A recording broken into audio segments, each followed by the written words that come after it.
Come on, come on, come on, come on, come on, come on, come on. Let's go, let's go, let's go, let's go. Traffic Avenue, the show for me and you.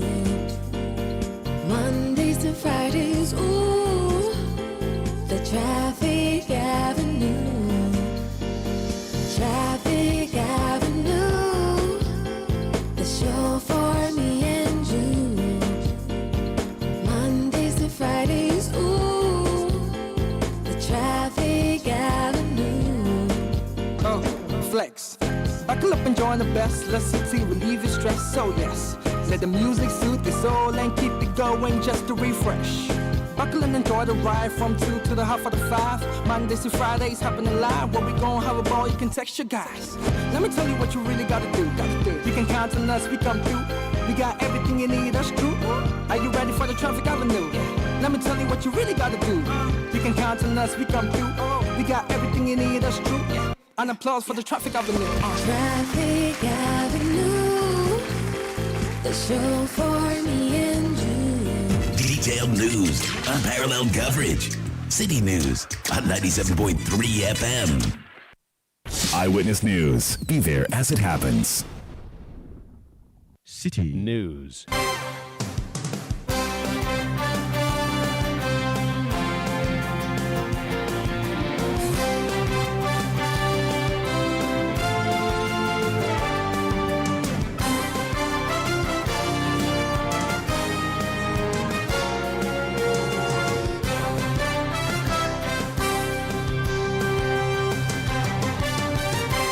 It's 17:30 GMT. This is Eyewitness News on 97.3 Citi FM. I am Umaru Sanda Amadu. Tonight I'm here with Akosia Ochre. And coming up over the next 90 minutes.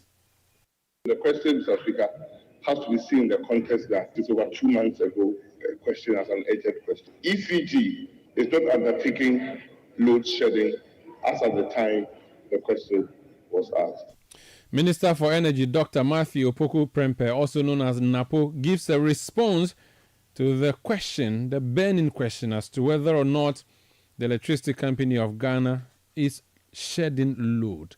He says, no, there's no load shedding, except that his answer is 2 months old, according to what he told legislators today.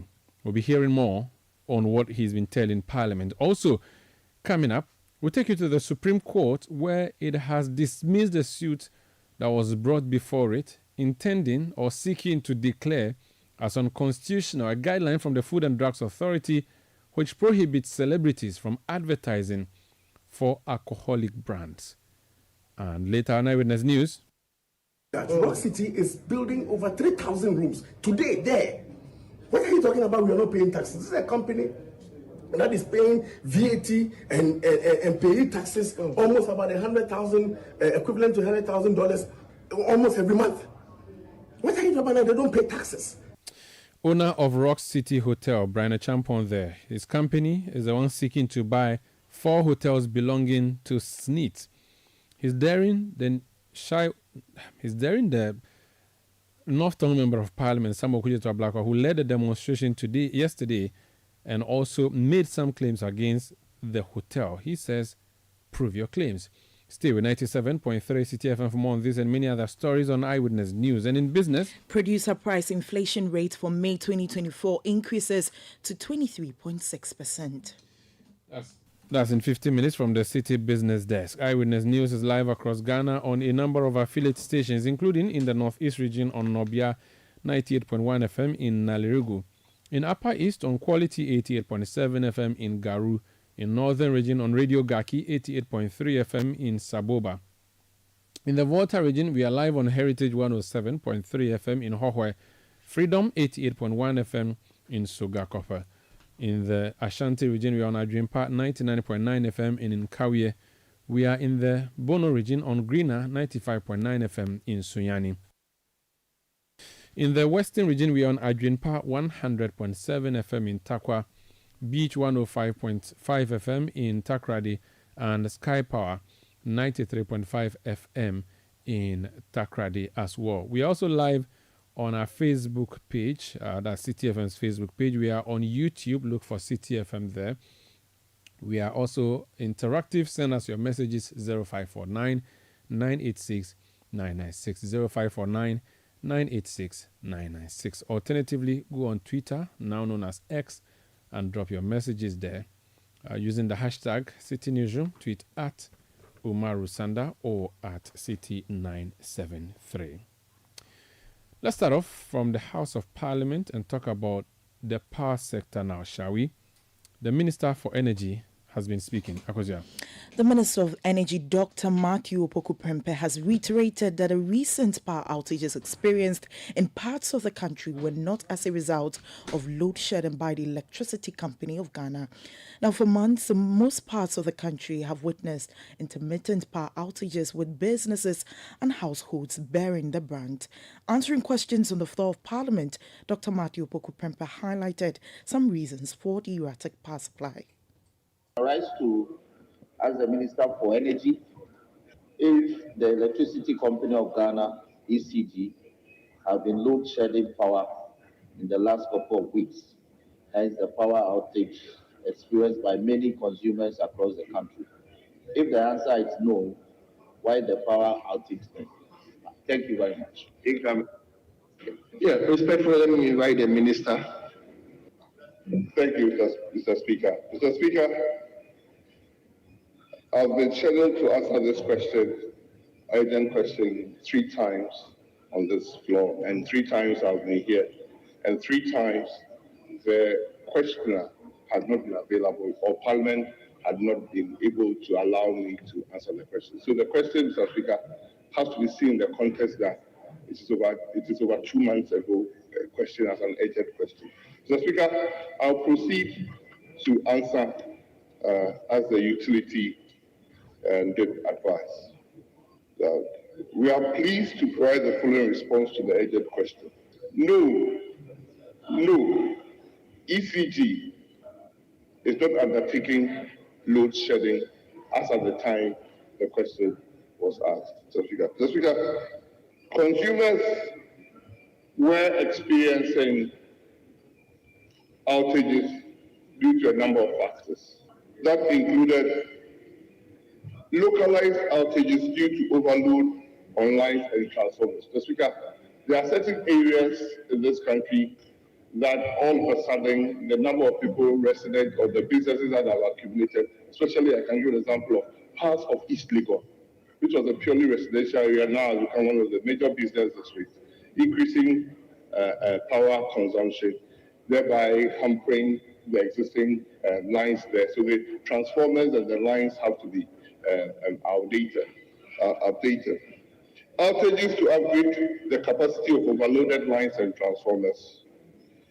SEMPOWER, Mr. Speaker, at the time the questioner put the question, SEMPOWER had an emergency valve leak, which meant a complete shutdown, losing immediately 340 megawatts. That also contributed. And then, last but not the least, plant maintenance on our Mandi power plant was also ongoing at the same time. The emergency outages, sometimes also requested by a grid company, had contributed. So there was a myriad of factors that unfortunately had happened that were causing power outages in different parts at different times. So the reason why ECG went further to say that they were not load shedding, because most of those instances were not planned, and so they couldn't have come out with a program to say that they were load shedding. That was Minister of Energy, Dr. Matthew Opoku-Prempeh. So he was speaking in Parliament, responding to a question that was asked him 2 months ago, which question he came to answer as though he was answering it 2 months ago. So get this, there was an urgent question that was filed in Parliament by a member of Parliament, the one representing the people of Tamale North, Alhassan Suhini. He was not in the chamber himself to ask the question, and the minister appeared to answer the question. Now, this question was asked 2 months ago. The minister said he prepared his answers from 2 months ago, which answers he's not been able to deliver to the House since then. Today was the opportunity to deliver the answers, and he delivered them as though it was 2 months ago. Now, members of parliament subsequently tried to ask follow-up questions because a number of things have happened since the last 2 months. We saw the height of the power challenges. We saw the back and forth between Gridco and the Electricity Company of Ghana, where Gridco even wrote a letter to the minister, this same minister, reporting ECG to the minister. MPs tried to ask him questions relating to that. We also know that the PURC has come in to challenge a number of the claims that were made by ECG about faulty transformers. PURC has indeed dismissed some of these claims and awarded cost against not the ECG as a body corporate, but the board members of ECG by piercing the veil of the company. All these things have happened over the past 2 months. But today, when the minister appeared before the House, he answered the question as if he was answering 2 months ago. The MPs were not happy with Napo or Matthew Opoku-Prempeh, as his real name is. Let's listen to some of the back and forth in Parliament today. Mr. Speaker, the minister just told this House that there's no load shedding.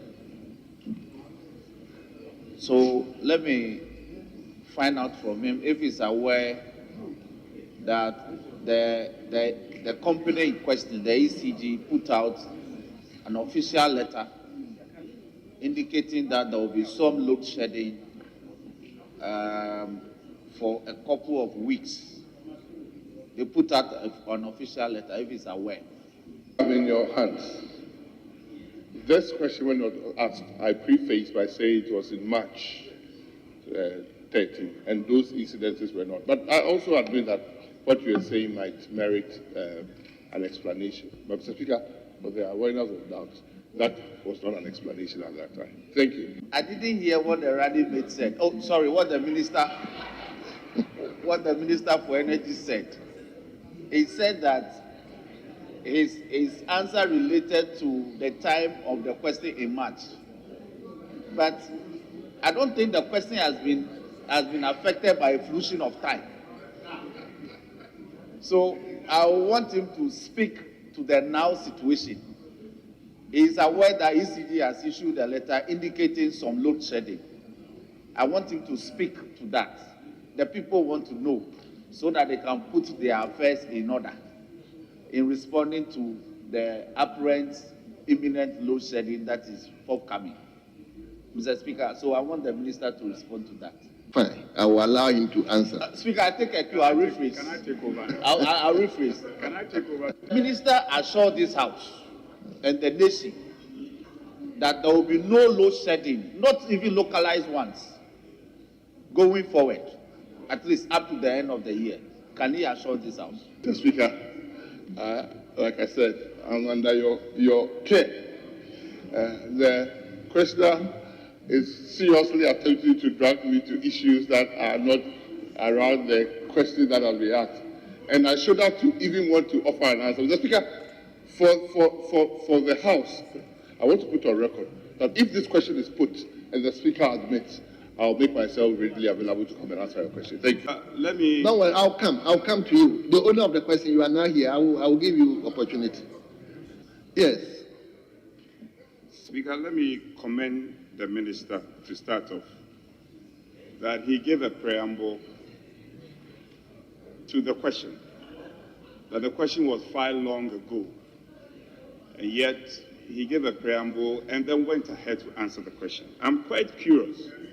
And then when I listened to him, he enumerated a number of challenges that, as a minister, he had to be confronted with. Can the minister apprise this House? How was he able to overcome these challenges in the face of, especially bearing in mind what we have experienced in this country before? Can he take us along in carrying us along? What he did differently to overcome all these challenges that others failed. Others failed to overcome those challenges, and yet he was able to succeed. Honorable leader. Oh, no. It's a very fair question. A fair question. Honorable leader. This question is emanating from the minister's own answers. Well. I should file a question. Are you the one presiding? Speaker, I came here twice to seek your guidance and protection. Okay. I would not want to belabor the truth and the facts that has been said. It's not incontrovertible. Mr. Speaker, today is the question that was asked a couple of months ago, and I'm here to answer it. Thank you. Thank you for your magnanimity to accept my colleague, Honorable Roxon, to ask the question on my behalf, and I want to thank him also for doing so. Mr. Speaker, I want to find out if I can do the 2 supplementary he didn't do. As the owner of the question, I'm entitled to 3 supplementary questions. I want to find out if I can do the 2 he didn't do, because he did 1 supplementary. Paul, sit down. He is asking me. Allow me to respond.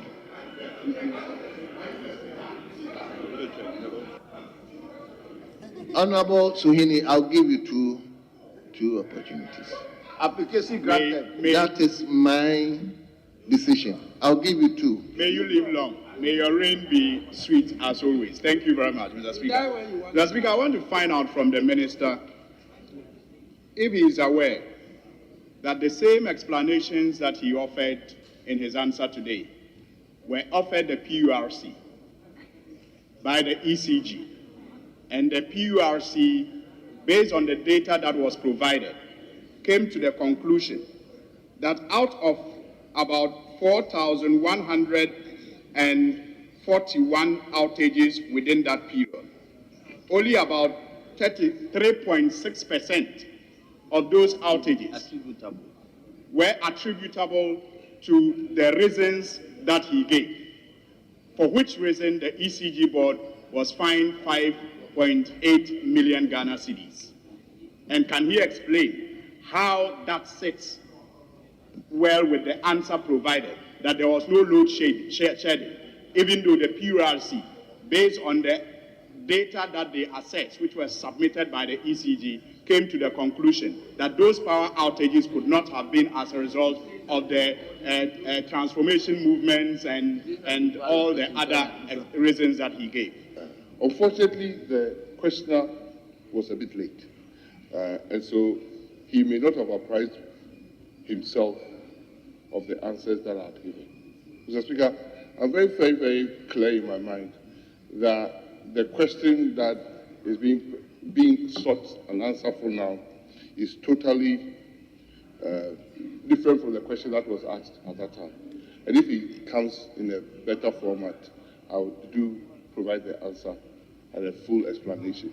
I am not aware, and the interpretation of the documents he's read is very, very varied. And I don't want to go into that. So if I'm asked a specific question on PURC, their dealings with all the agencies they regulate, I'll come and answer. Thank you. Question clearer for him. But if you insist that it should be my second question, I'll rephrase the question for him. It's not that he didn't get the question, but I think he's saying he's not aware of those PURC documents we are making reference. So it means he has answered the question. So just ask the second question. So, Mr. Speaker, I wish to find out from the minister what he makes. It will be quite interesting that he's not aware that the PURC disagreed that there was no load shedding, Mr. Speaker. I want to find out how he deals with the agencies that operate under him, for him not to be aware that the PURC disagreed with the reasons given as reason for the power outages that we experienced under that period. Mr. Speaker, today it looks like I'm begging for your protection too much. But, Mr. President, it is not a fact. Actually, it is contrary to the fact. PURC is not under the Ministry of Energy. Thank you. Akosomo is within as well. The source of power. Yes. Mr. Speaker, the minister in his response was very clear that he is responding to a question that was filed 2 months ago. and so his response is 2 months old. Mr. Speaker, I'm wondering, in fact, Ghanaians are interested in knowing even the current situation.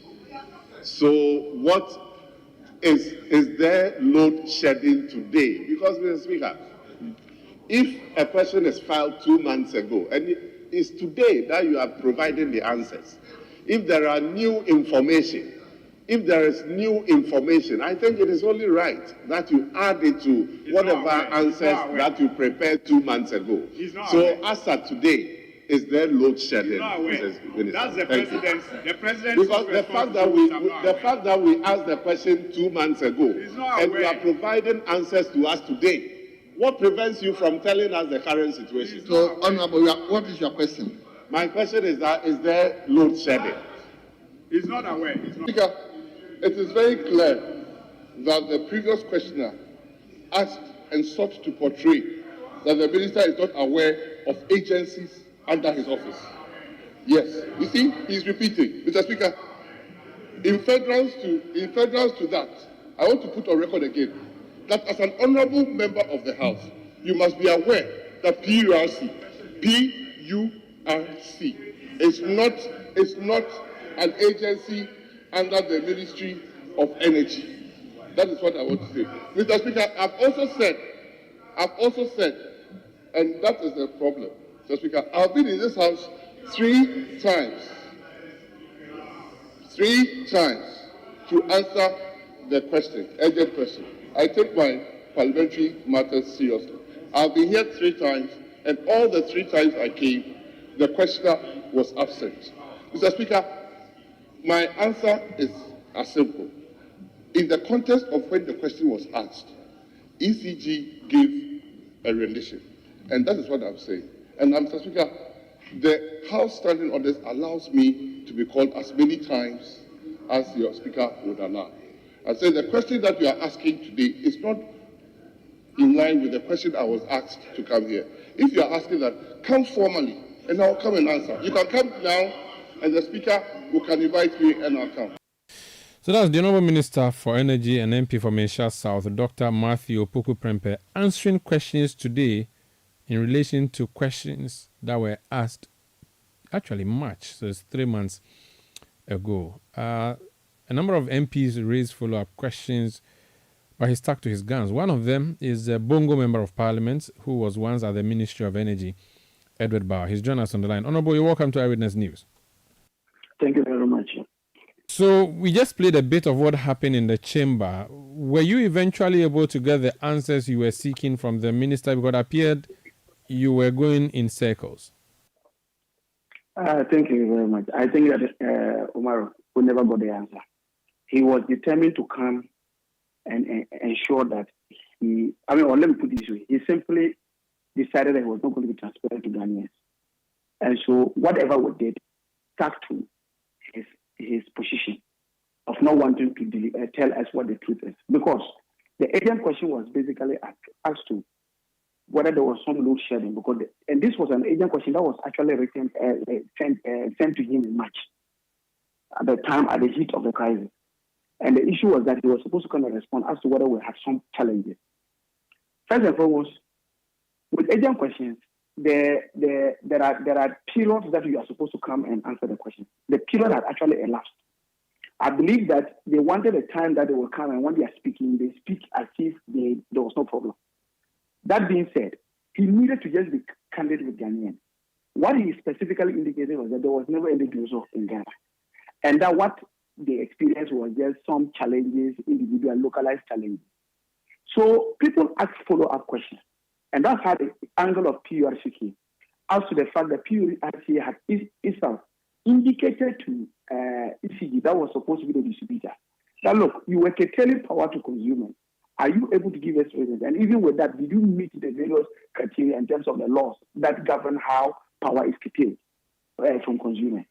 They drew his attention to that. He still insisted that, look, as far as he knew, there was no doing so. So I got up specifically to then ask him. I said, look, you had a letter written to you by Ghana Grid Company complaining to you that irrespective of the fact that they give orders, instructions to ECG to shed load. ECG is unable to do it, and it is creating problems for the system. He still indicated that, look, as far as he knows, there was no doom in this country. So, Omar, the strategy he came with was that I am not coming to admit that there was doom. I don't care what people think, but as long as I stay as the Minister of Energy, I will not admit this particular fact. And indeed, it is in line with what he had already done. If you recall, I think about a few months ago, I think in Kumasi or something, one of your colleagues, a journalist, asked him specifically whether there was doom. He indicated there was no doom. But he even went further to indicate that people who wished this country bad were the people who were saying that there was doom. And so I think that he is living in a different world, and we are equally living in a different world.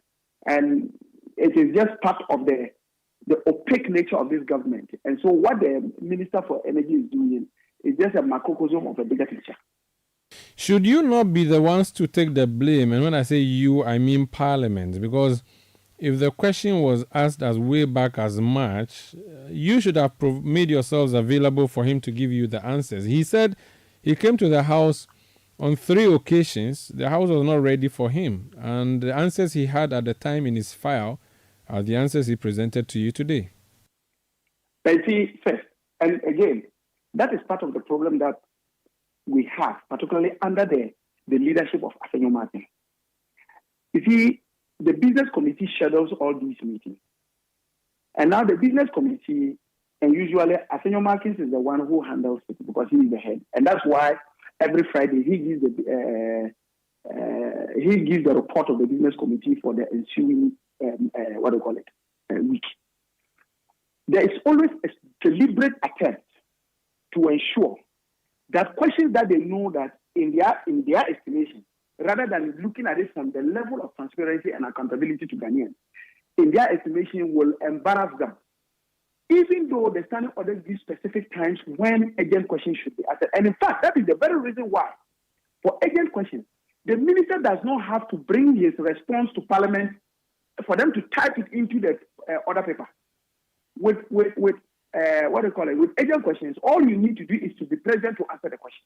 And so even the person who asked the question will not have the benefit of a written response.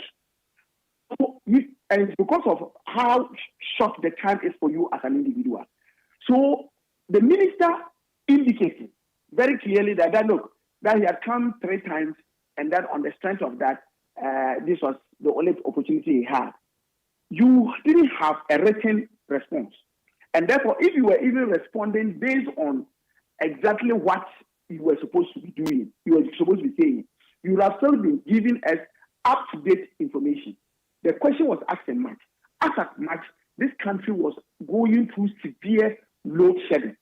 So even if the response was for about a few months back, and that it was only this time that today that he got the opportunity to be able to respond, he still needed to be, the first at that time suggested that we were going through load shedding. And therefore, if he was even going to repeat those particular responses that he intended doing in 3 months ago, it should have been that we are having load shedding. But the issue is, for the NPP, continuously drum something, even if it's false. As long as you drum it over and over and over, people will begin to believe you that what you are saying is true. But one thing he has refused to understand is that when I go into my house and I put my hand on the wall to put on my lights and the lights do not come on, when I go home and my kid has homework to do and I'm supposed to help my kid to do the homework and we do not have lights to do that, when I have to iron my clothes to go to work, when I have to reheat food after I've come back from work to eat and I'm unable to do because there's no power, no matter how long you continuously deny a fact, people are experiencing it individually in their homes and they know the truth.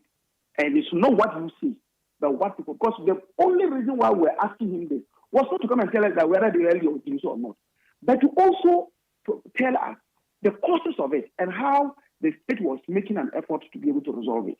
That was it. The fact had already been established that we were individually going through challenges in our various homes. The issue was that, was there a formal, load shedding that had been declared? If it has not been declared, why is it not being declared?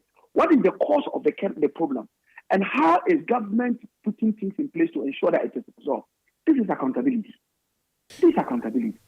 Could it be the case that your side did not frame the questioning well? Because he said he stuck to the question that was asked him, and based on the answer that was provided him by the agency under him, those are the answers. Now that Apo has swerved you, what options are going to be left for you as MPs who are seeking information on behalf of Ghanaians? First, I think that maybe, all of us in secondary school will do comprehension. I think that based on our basic understanding of the skills of comprehension that we all did in English in secondary school, it cannot, in the wildest of my own imagination, indicate that the question that the way it was framed, that was the best answer that could be elicited from him. No. Because the question was asking whether there was load shedding. It was either yes or no. That was a transparent answer you could have given. That it is yes. So as to whether the framing of the question, I don't know how he understood the question. But English and Latin is the lingua franca for us in this country. And all of us have basic understanding and comprehension of the language. So what is he talking about when he says that it was based on the way the question was asked? Contrary, I will indicate that if that was the way he understood it, if it was an exam, he would have failed. He would have failed. Because it cannot be said that he was the only one who had a different understanding of the question, and that the rest of us were just so dumb that we didn't know what the question was about. No. Are you going to invite him back, or the answers you got today would be it? No, you see, at least his response alone triggered people like you who may have heard it to say, oh, let's have a conversation around this. People have heard him. They've come to realize that it is beginning to be a character. There is a pattern that is associated with him. Lack of transparency. And in sometimes the insult of the intelligence of the Ghanaian. Because he did that in Kumasi. And again today, based on his response, it was just an insult to Ghanaians. It was an insult to the intelligence of Ghanaians. In Parliament, when I got up to asking the question, I was asking him because I was the representative of the people of Bongo. So a disrespect to me and an insult to my intelligence is an insult to the intelligence of the people of Bongo. And the same for all the MPs who were in Parliament today to ask those questions. It is between him and his friend. These are the same people who are asking that they should be given the opportunity again to me. When they are just full of arrogance, they simply have disrespect for the people who have given them the power. And they think that it is a right to rule. And so, irrespective of whatever you think about them, they will not be transparent to you, and you can go to hell for all you care. That is what they say. They are telling us literally. And it has been shown. And it is not only a one-off thing that I'll say that maybe it was a split.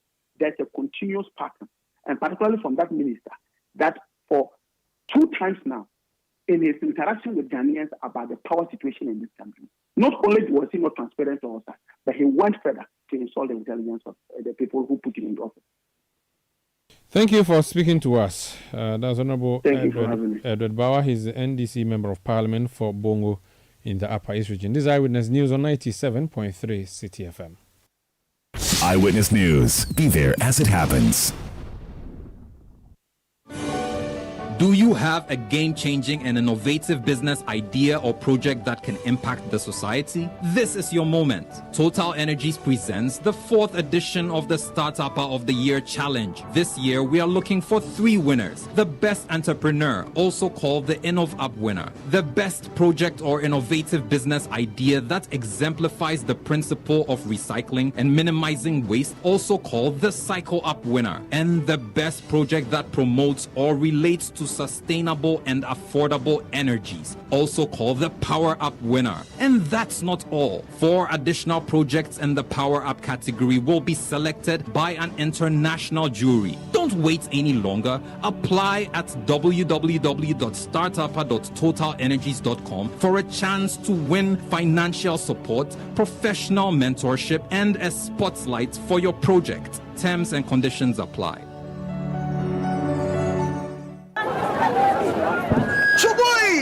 We have a new leader in town. Obiarentie. Amanfo. Madam was Sibebre. When him say my baby, maybe more charcoal for whiter teeth. More charcoal. Not only that, maybe lemon. More lemon. Zinc for fresher breath. More zinc. And fluoride for stronger teeth.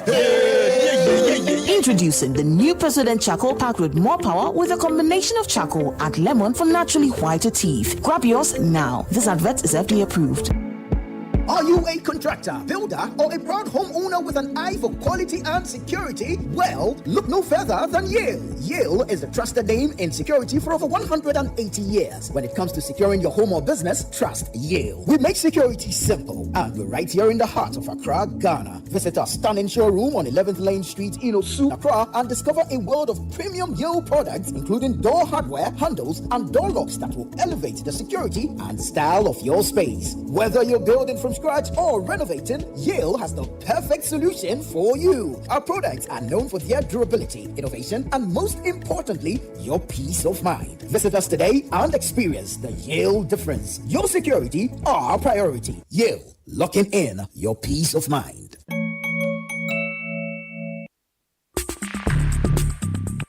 Let your voice be heard on Eyewitness News on Facebook at facebook.com/Citi97.3, Twitter at twitter.com/Citi973, and Instagram at instagram.com/Citi973 with the hashtag Eyewitness News. You're welcome back. This is Eyewitness News on 97.3 Citi FM. We are coming to you from our studios in Adabraka, in Accra. Yesterday, there was a demonstration in Accra, specifically in front of the Labadi Beach Hotel in Accra. It was led by NDC members, the key convener being Northern Member of Parliament, Samuel Kujetu Ablakwa. Their issue had to do with the intention of SNIT to sell 4 of its hotels. The company buying that hotel is Rock City Hotel in the Eastern region, owned by Minister for Agriculture and MP for Betifi. Honorable Samuel Okujetu Ablakwa, in his media commentary, suggested that Rock City Hotel was making losses and that such a hotel should not be the hotel or company that should be buying state companies that are said to be incurring losses. The minister has not taken kindly to that. He disagrees vehemently. We actually have him on the line now to hear from him more on this issue. Honorable, you're welcome to Eyewitness News. Thank you, my brother. Good evening to your listeners. Good evening to you. In the view of your colleague MP, you do not have clean hands and cannot come to equity, that your hotel itself is running at a loss. There are issues of taxes at all. You should be the last company that should be buying our state companies. What do you say to that?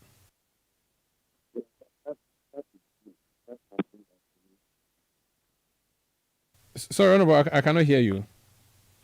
I'm saying that is his view, and that is something that he needs to sort out with Rock City and SNIT. Rock City, SNIT has not offered their hotel to Rock City alone on some sort of a silver platter. I think there was a public tender that 8 companies put in a bid for, and eventually I'm told Rock City emerged winners and have been invited to have negotiations with SNIT. So that is really what it is. So it's not that Rock City is buying SNIT hotels. That cannot be put in that way. I think the issue that you mentioned had to do with Rock City's capacity to enter into such a transaction. And the member went on and on a video that I cited with the spokesperson for the NDC on a program called NDC 360, where he made categorical statements that he has, as always, intercepted GRA documents. Intercepted GRA documents that seem to suggest that Rock City in itself is making losses of about 1.7 million. And the way he was saying it, I mean, you have no cause but to believe him, because he's quoting file numbers, he's mentioning people's names, he's saying all kinds of things. And then when we checked, we realized that none of what the man was saying was true. Not one. There was nobody at GRA that goes by the name I don't have the permission to mention the person, but he did. There was nobody at GRA by that name. There was, indeed, Rock City has not even filed their annual returns with GRA, they tell me. They've not been to GRA. They don't have any records at GRA for anybody to even intercept. But if you look at the presentation of the main protagonist in this matter, as though he has intercepted documents, and I put it to him today, that they are all lies. They are lies, a fabrication. I mean, it's beyond propaganda. Pure, ungodly lies. And I don't think that an honorable member should do that. You can always at least go dance around the facts, play around the facts, massage the facts in a way that you want. But you cannot enter into the realm of lies, that you have intercepted documents and the document says that Rock City is making losses, and how can a loss-making company, enter into a transaction to do this? I mean, it's not right. So he says he's intercepted documents. You're saying that you haven't filed any such thing at all at GRA. Does it mean you don't have any filings at all, or you do not have filings that reflect this claim that he's making? Saying that, the member said, I have intercepted the 2023 GRA filings of Rock City's accounts, and they made a loss of 1.7 million, unquote. In fact, he said, can you believe this? Can you believe this? I'm sure you've seen the video. That they are making losses. And there is nothing like that. And that is why today I dared him to put that records out. The 2023 accounts of Rock City, to put that record out. And then whatever I put out in the morning, I will give it to him. There is nothing like that. They were blatant lies. And the reason why I will want to respond to him on this one is that, look, he's just fond of doing everything that he has said from the beginning. Rock City has bought 6 hotels. It ended up, Rock City has not even bought 6 hotels. Rock City has bought 4 hotels. Rock City has not bought 4 hotels. The only thing that Rock City has done is that there was a public tender, and Rock City was one of 8 companies that put in the bid. That is the only crime of Rock City. No matter everything that has been said about this transaction and jumping around on demonstration, if you sum it all up, the crime of Rock City, and by extension, by an example, is that there was a public tender. And Rock City was one of 8 companies that put in the tender. There's nothing more than that. Rock City has been given hotels. Rock City has all the beachfront. Rock City is I am in conflict of interest in this, petitions to Shraj and this, and none of that is sticking. And then we move into lies. I mean, the first claims that he made, those ones I could deal with it. I mean, you petition Shraj will come up with his findings. I don't have any problem with that. You say all kinds of things on your Twitter. You put all those kinds of things on your Facebook. In fact, even me, the last thing I want to do is, in the face of tomato prices going up, and then my voices are on the radio talking about hotels. So I stayed away from it. But when now the young man is now moving into the realm of lies and more lies and more lies, hoping that Ghanaians will believe him, then we have to stop him in his tracks and say, no, you can do your politics, you can play your games, you can do all kinds of things, but you cannot enter into the realm of life. Okay. That one is dangerous. So what's the financial condition of Rock City now? What can you say to the public in relation to the hotel? Look, at the end of the day, when Rock City was started 8 years ago, what was the financial condition of the hotel? When we put the first block or the first brick down, what was the financial condition of the hotel? it grows.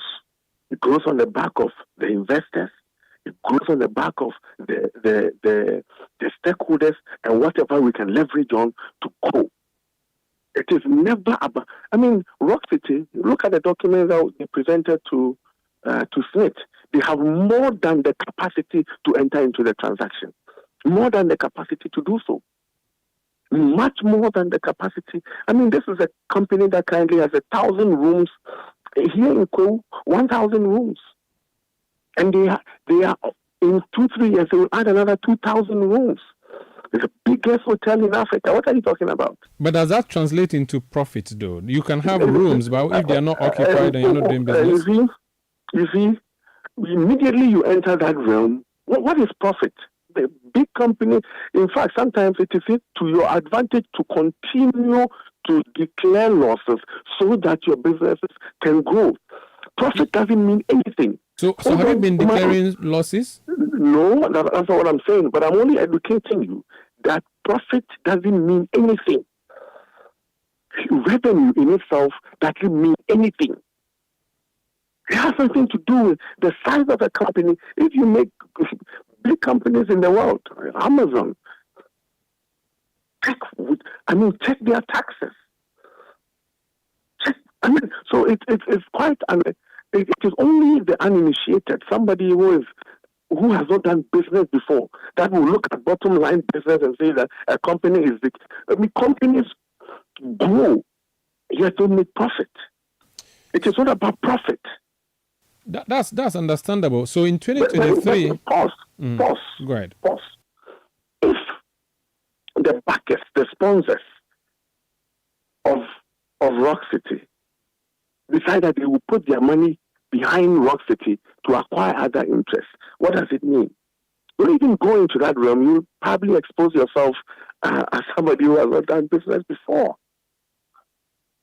So the question would then be, 2023, did you post losses or profits? And this regardless of what the business strategies are. 2023, Rock City is yet to file. It's not me, I'm talking about Rock City.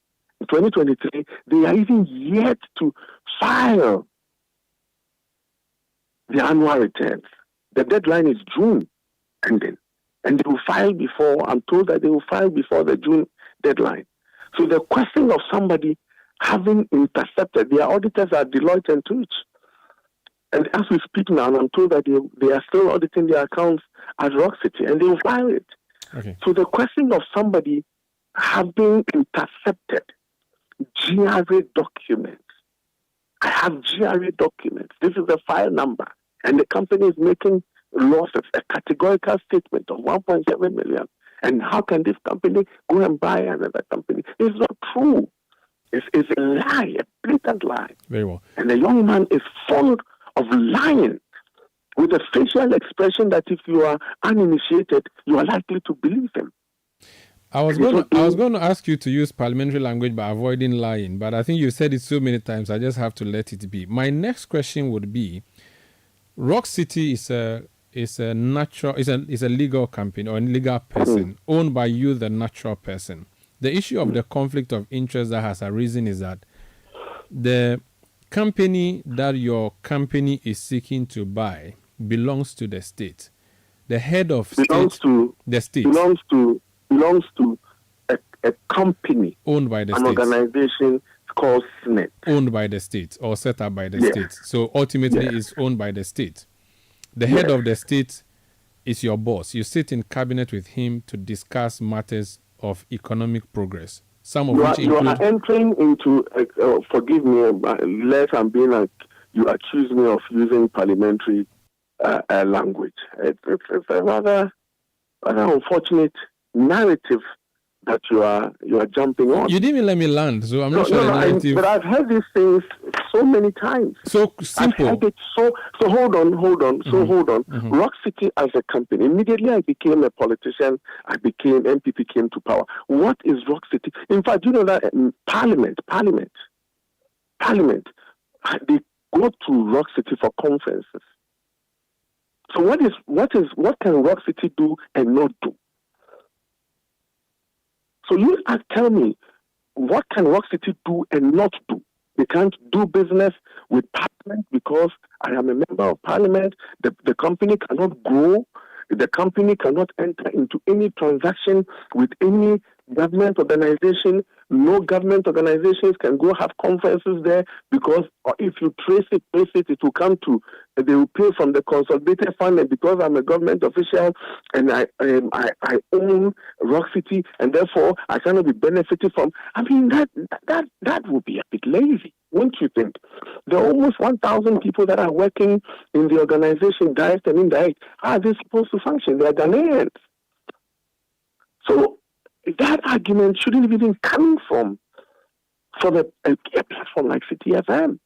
What can Rock City do in Ghana?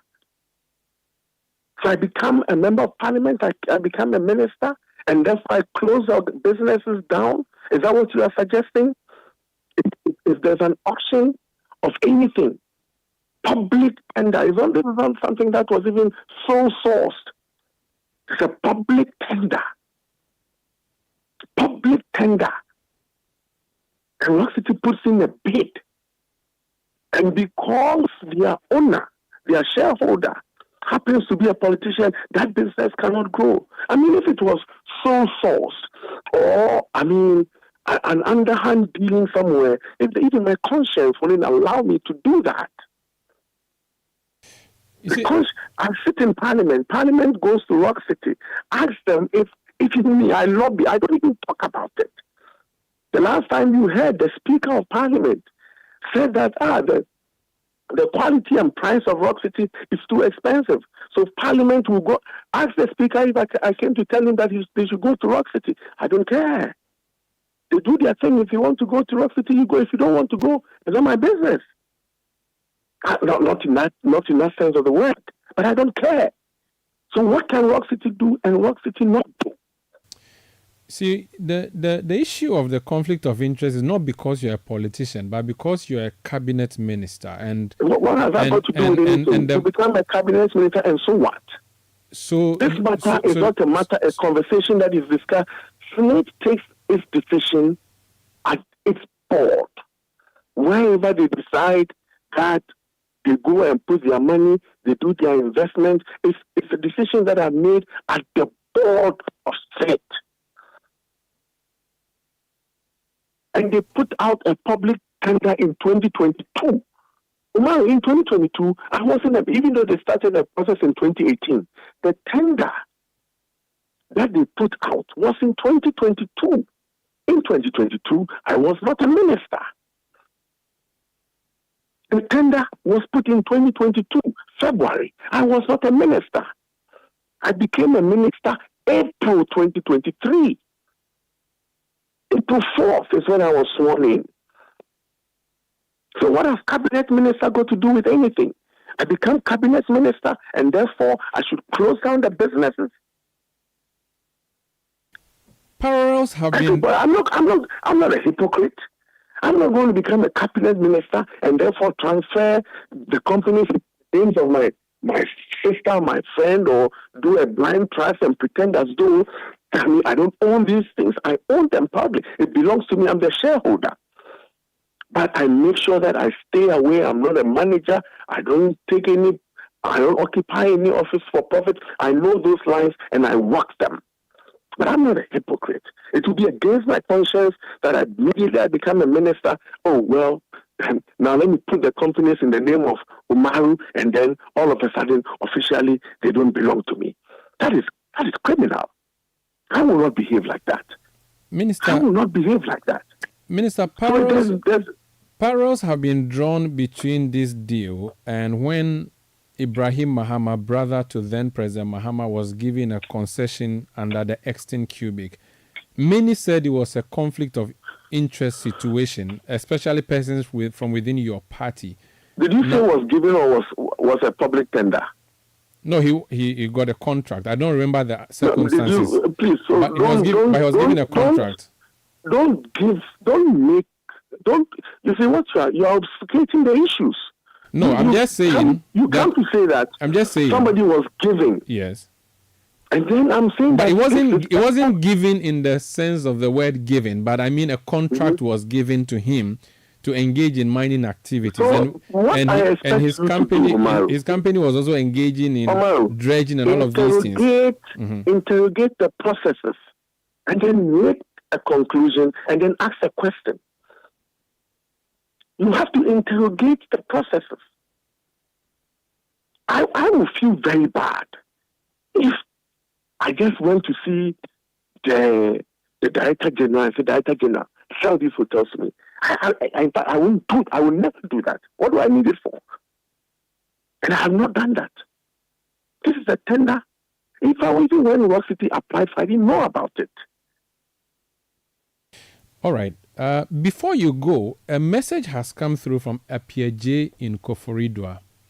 He says the GRA law gives up to 30th April for companies to file taxes. Why has Rock City been given up to 30th June? I've gone to Google. You can't apply just a second. So filing you can't apply for extension. So is that what Rock City did? No, but I'm saying that you put someone and I asked you a question. There's no room I haven't to even finished my question. I went to the GRA website, and filing of annual income tax returns, the GRA says must be done by 30th April. And they even gave an example. They said, for example, individual companies, entities, and all taxpayers whose accounting year ends on 31st December, for instance, 2020, are to submit their annual return of income for the 2020 year of assessment and other outstanding returns by 30th April 2021. I don't think your listeners are interested in education. What it is that Rock City tells me that they have to file their taxes by end of June, and end of June the taxes will be filed.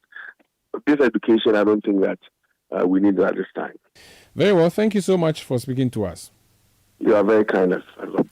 That's Honorable Brian Champon, MP for Ebetifi, Minister for Agriculture, owner or shareholder of Rock City Hotel in the Eastern Region. This is Eyewitness News on 97.3 Citi FM.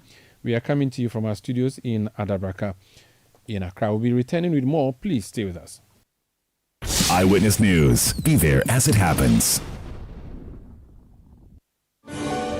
Do you have a game-changing and innovative business idea or project that can impact the society? This is your moment. Total Energies presents the 4th edition of the Startup of the Year Challenge. This year, we are looking for 3 winners. The best entrepreneur, also called the InnovUp winner. The best project or innovative business idea that exemplifies the principle of recycling and minimizing waste, also called the Cycle Up winner. And the best project that promotes or relates to sustainable and affordable energies, also called the Power Up winner. And that's not all. 4 additional projects in the Power Up category will be selected by an international jury. Don't wait any longer. Apply at www.startupper.totalenergies.com for a chance to win financial support, professional mentorship, and a spotlight for your project. Terms and conditions apply.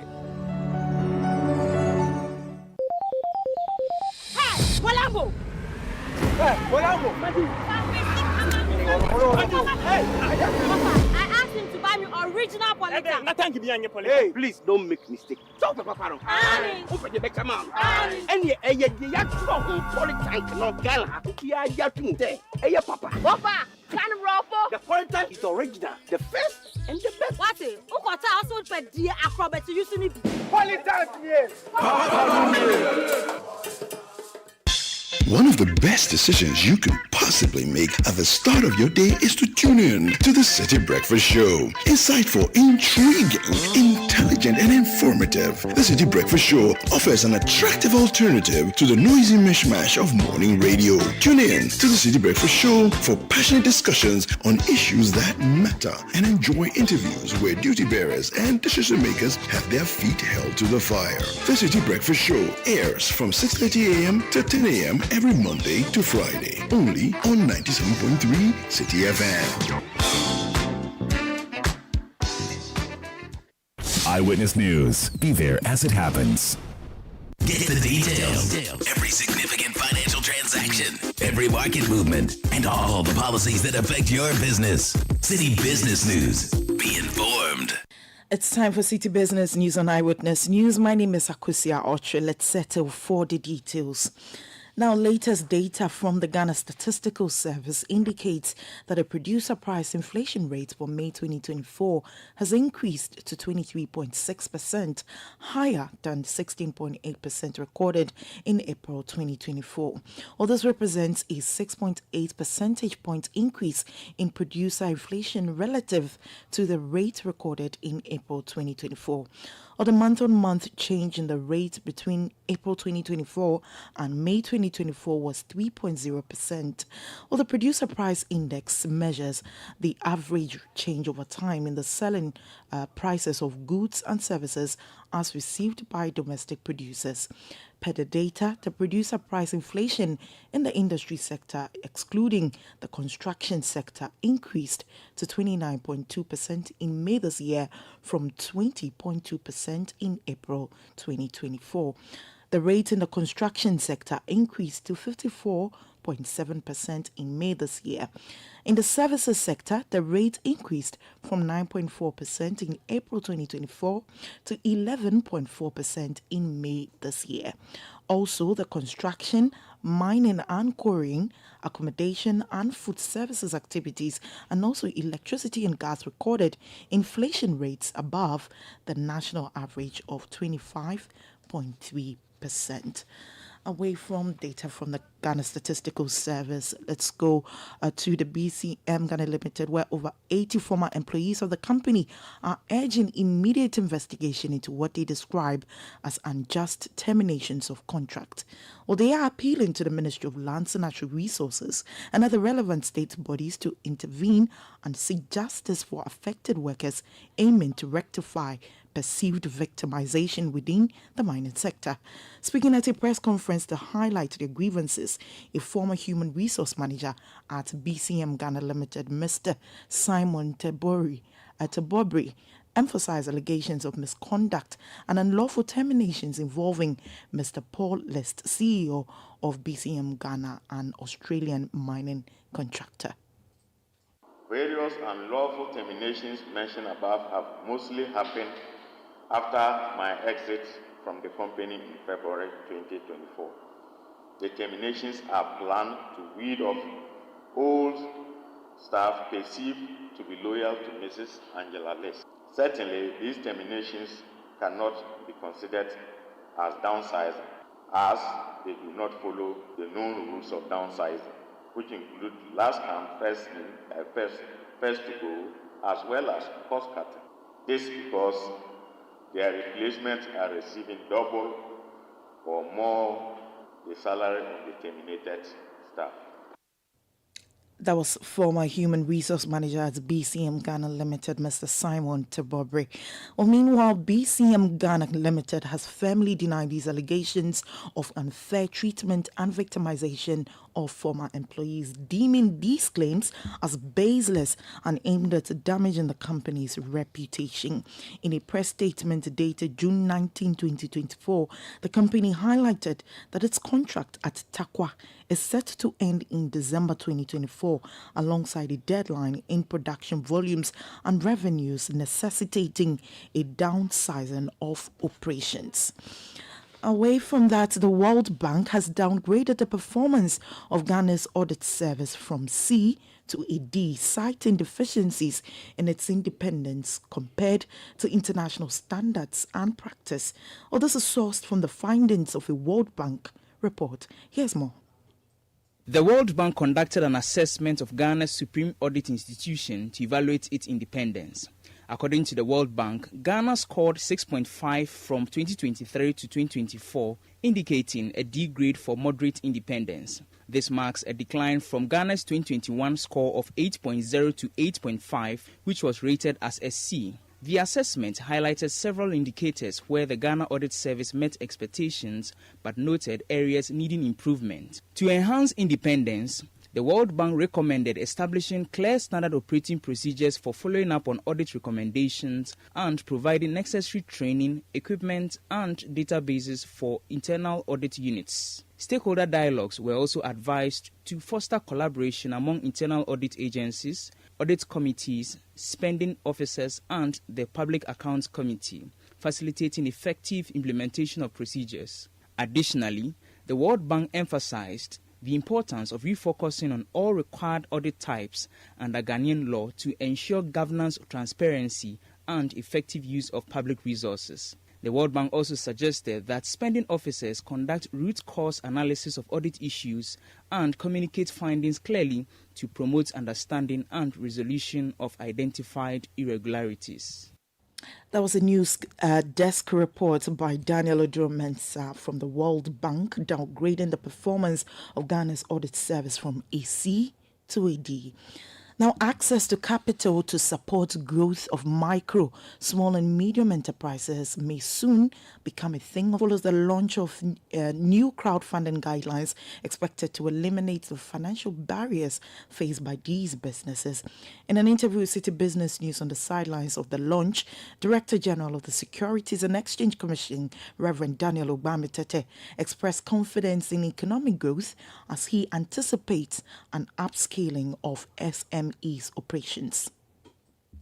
Capital is key, for financing any business and, of course, the economy. If we take the Ghanaian economy, we can talk about the formal sector and then we can talk of the informal sector. The informal sector is bigger than the formal sector. Now, typically, you hear the informal sector complaining that it's not easy accessing financing. So the fact that we have now created and launched the crowdfunding guidelines means that we are creating that access, especially for the informal sector. That was the Director General of the Securities and Exchange Commission, Reverend Daniel Ogbami-Tete. Now, Ghana's share of total intra-African trade rose to 5.46% by the close of 2023, marking a remarkable 27% increase from the previous year. Well, this is according to the 2023 African Export and Import Bank Trade Report, highlighting Ghana's growing role in regional commerce. Here's a news desk report. The 2023 Afro-Exim Bank African Trade Report highlights Ghana's significant export growth to other African countries, totaling 6 billion last year, compared to 4.73 billion the previous year. On the import side, Ghana imported goods and commodities worth 1.3 billion from other African countries. The report underscores substantial untapped export potential within intra-African trade across all sub-regions, indicating significant growth opportunities under the African Continental Free Trade Area. Furthermore, the report advocates for substantial investment to address infrastructural deficit, enhance the business environment, and attract long-term capital. A news desk report brought to you by Emmanuel Opon, the Citi Business Desk. Now, the Ghana National Cocoa Farmers Association is predicting further declines in Ghana's cocoa production in the next 5 years. Other countries saw a significant shortfall in cocoa revenue for the first quarter of 2024. A report by the Bank of Ghana showed an alarming drop of over $500 million in cocoa revenue, with illegal mining activities being one of the key factors behind the drop in cocoa production. Anane Boateng Stevenson is the president of the Ghana National Cocoa Farmers Association, and he's been speaking on the development.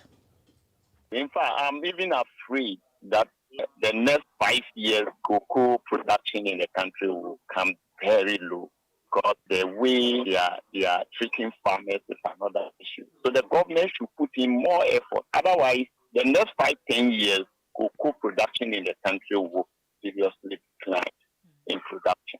Well, as for illegal mining, that was the main target for NPP administration. But when it came to power, they couldn't control it. So if it keeps on continuing just like they are doing, then of course we cannot say anything, and we know it is going to affect most of our cocoa production. Voice of Anane Boateng Stevenson, president of the Ghana National Cocoa Farmers Association. Well, that's how we close the curtain on the Citi Business News and Eyewitness News. My name is Akosi Aotre. Do stay with us. Up next is Point Blank. Let your voice be heard on Eyewitness News on Facebook at facebook.com/Citi97.3, Twitter at twitter.com/Citi973, and Instagram at instagram.com/Citi973 with the hashtag Eyewitness News. Are you feeling tired after a hard day's work? Have you lost your appetite even for your favorite dish? Viral Blood Tonic is a nutritionally balanced, pleasant-tasting tonic fortified with iron and vitamins to boost your appetite and energy levels for high performance. Viral Blood Tonic, easy to take and good for the whole family. Viral from Danex Iting Starwin PLC. If symptoms persist after 48 hours, consult a physician. This advert is FDA approved. Life is a stage and we're all players, playing the supporting role. The title of my poem is Playing with rhythm. Playing the lead. Playing to win. Playing with gusto. Playing for the sheer thrill until the curtain falls. Because every journey begins with play. Kickstart yours with MTN. So, what are we doing today? MTN. Let your voice be heard on Eyewitness News on Facebook at facebook.com/Citi97.3, Twitter at twitter.com/Citi973, and Instagram at instagram.com/Citi973 with the hashtag Eyewitness News.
My name is Umaru Sandamadu. Tonight on Point Blank, we are going to the Supreme Court.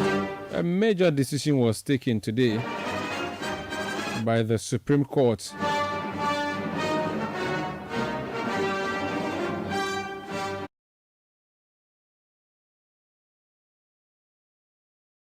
It was brought before the Supreme Court, inviting it to declare as unconstitutional a guideline that was issued by the Food and Drugs Authority, FDA. The guideline prohibits celebrities from advertising for alcoholic brands.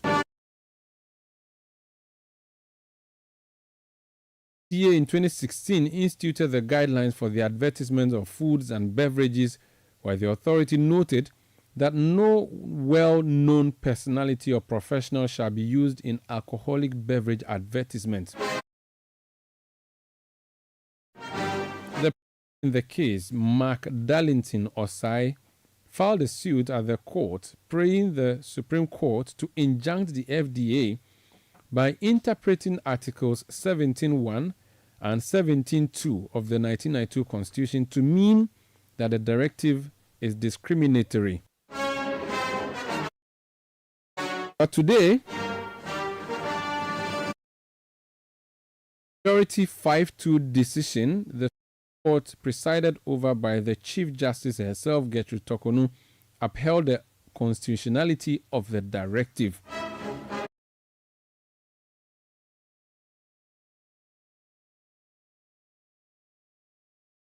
Took this case to court is Mark Darlington Osai. He is president of the Ghana Music Alliance. Let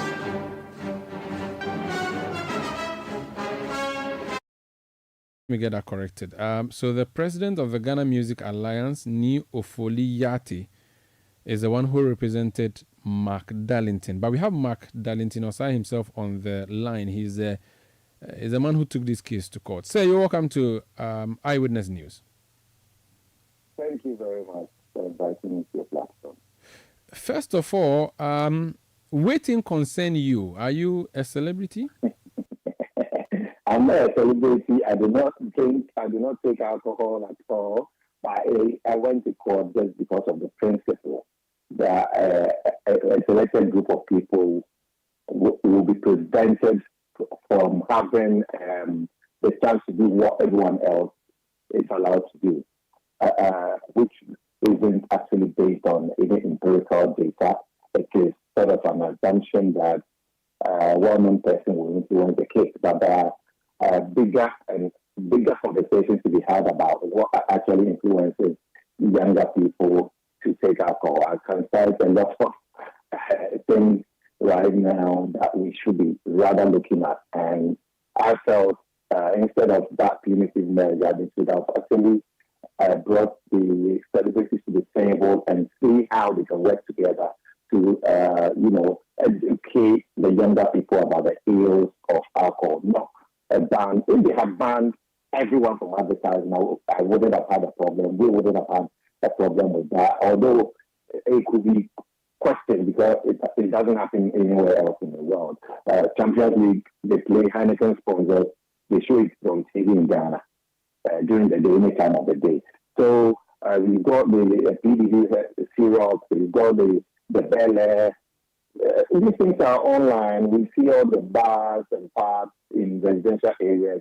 The children know what past there. 3 people with bottles on the table. Parents send their children to go and buy alcohol. All of those. There are bigger conversations I think need to be had, and that's why we thought if anyone else can advertise, and we're here when even foreign celebrities who are maybe even bigger than some of our local ones were brought in to advertise one of such products in our country. So it's a bigger conversation. I am disappointed with the outcome, but I think it's opened up a bigger conversation, and for that, I'm glad about it. I see. So, in essence, the Supreme Court agrees with the FDA. You have an option where you could seek a review, but typically this would come on a number of technical issues that have to be considered. I'm not sure you're going to consider applying for review, are you? We haven't received the full details of the judgment yet. We are told we should receive it by the 21st of this month. And what people don't realize is that out of the 7 judges, 2 of them agreed with that. So we realized it wasn't like all of them agreeing that we didn't have a case or not. But 2 of them sided with us, and 5 sided with the FDA. As I said on other platforms, we actually engaged them a couple of years ago, maybe 2.5, or maybe 3, no, actually about 3 or so years ago. We had a Zoom meeting, very productive conversation. We highlighted a few things. We compared what was happening elsewhere in South Africa and other areas around the world. And we are not against protecting the public or protecting the younger ones. But it is the fact that if everyone else is allowed to do it, why not another group of people? And they said because they influence the case. What is the empirical data backing that assertion? There is none. I've checked worldwide, there is none. It's something that people say, but there isn't actual empirical data. There are other things that we think we should be looking at, and they should be working in collaboration with the celebrities and not sidelight them in this side that they're taking on. So once we receive the full judgment, our legal team will go through it, see what it actually states in there, We are listening for the decisions. And then once we've done that, it will inform our next line of action. So we're not sure yet because we haven't got the full judgment in front of us yet. We're waiting. Hopefully Friday or by Monday we should have it. And once we have it, we will know what the next step is. Okay. If you could kindly stay on the line for me, I want to hear from the FDA. I'm sure they are celebrating and popping champagne tonight. Which champagne? I mean, because we have not seen the full judgment, we are not able to speak specifically to what the judges said. But let's understand what the consequence of today's decision is. So kindly be on the line. I would ask you for a reaction after that. So I'm speaking to Mark Darlington Osai. He brought that case against the FDA. Let me go to Joseph Bene. He is the Director in charge of Legal and Corporate Affairs at the Food and Drugs Authority. Sir, you're welcome to Eyewitness News. Thank you. Okay, congratulations are in order. I'm sure you're popping champagne that was not advertised by a celebrity, I guess.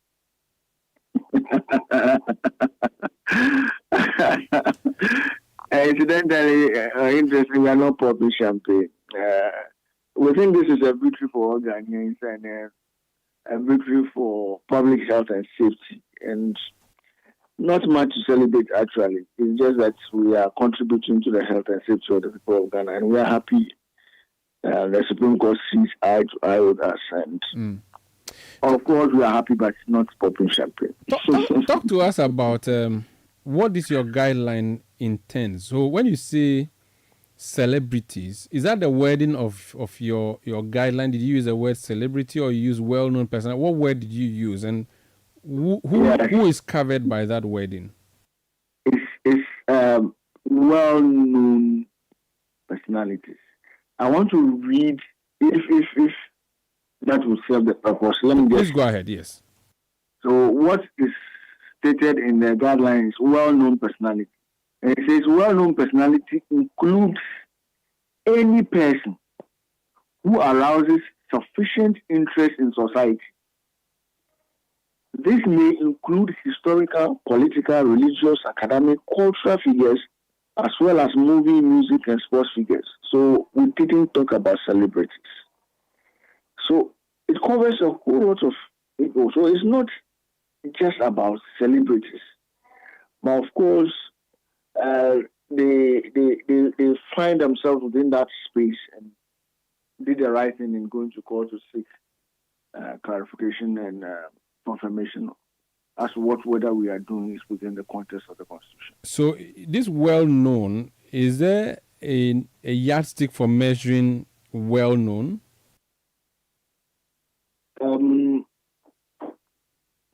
For now, I won't say there's a yardstick for measuring well-known, but it is something that when you mention a certain name, when you see a certain personality, when you see a certain person,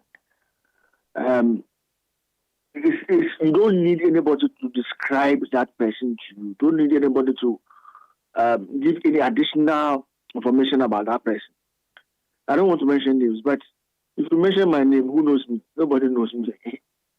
But there are certain names when you mention, everybody knows. No, even a 5-year-old, 6-year-old, 10-year-old person will definitely know who that person is.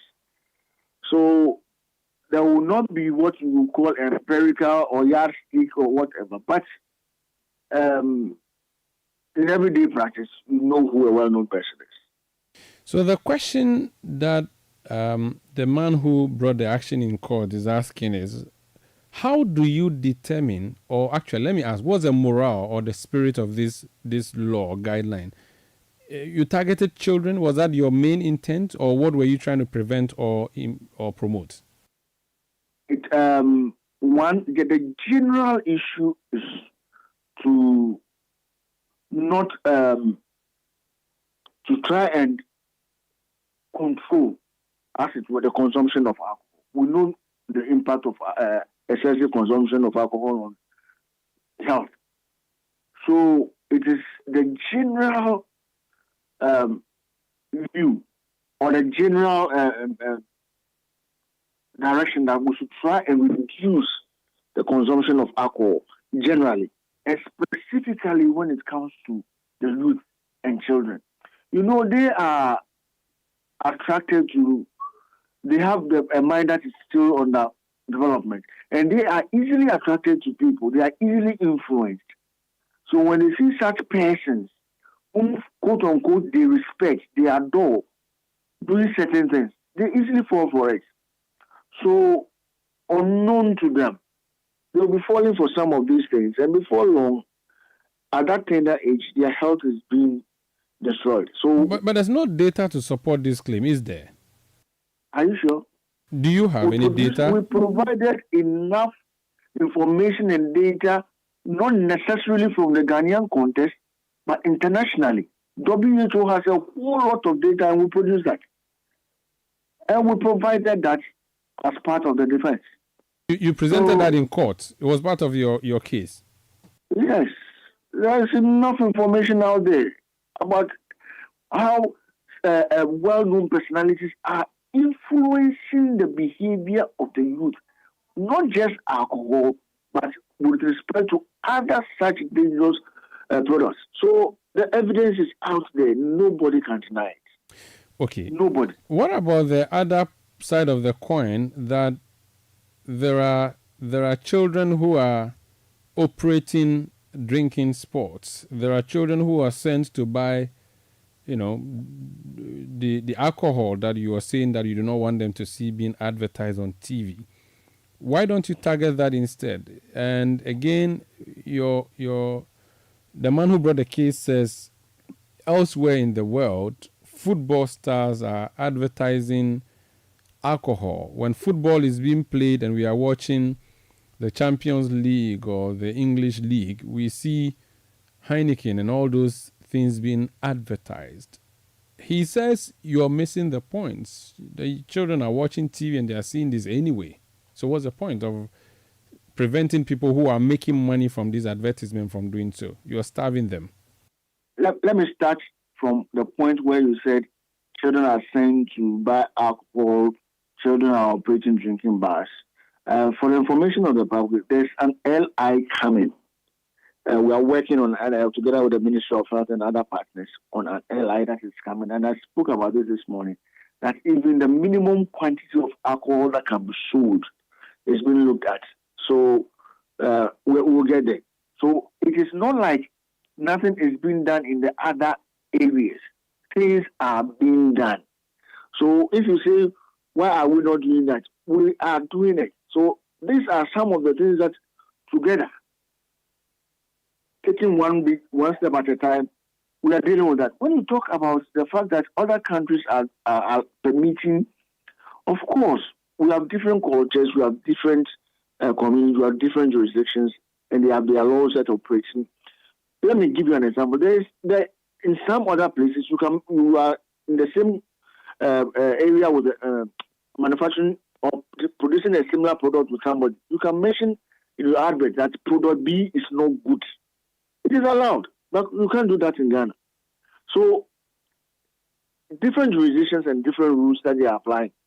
We are saying that we have studied our situation. We have looked at what is happening. We say that the youth have a great respect for people within that context, and they are most likely to be influenced and are being influenced by this. So let's take that step. The other ones that we have mentioned, the LI will come out very soon. And once that LI also comes up, it will deal with most of these issues that you cannot send a child to go and buy alcohol. It is not currently there, but the LI is taking care of it. So we are working towards it. Gradually, we'll get to that point. So let's keep our eye. Okay. Now that it's a regulation, I believe that if someone flouts that, what will be the punishment? Is it do you fine them or you prosecute them? What was the FDA? What do you do? It's always been a regulation. It's always been there. It's not new. The Supreme Court has come to strengthen our position, but it is already there.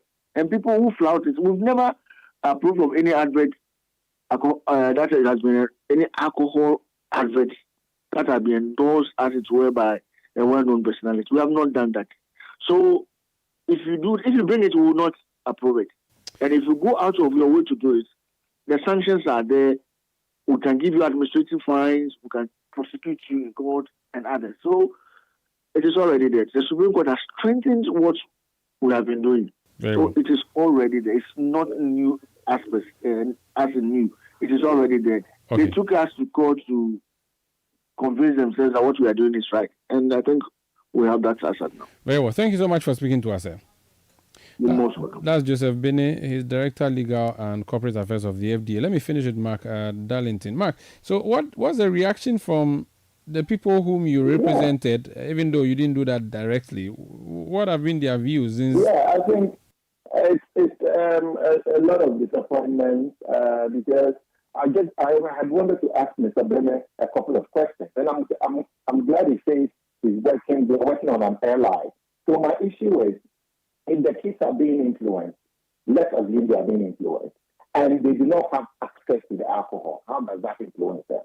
So I would have thought the first point of call was to work on reducing access of kids to alcohol first, and see how that goes, rather than the other way around. Because if they've got access to it, and other people can advertise. For example, no one knows me. I started advertising within a month. I'm a public figure. Everyone would know me because I'm on TV.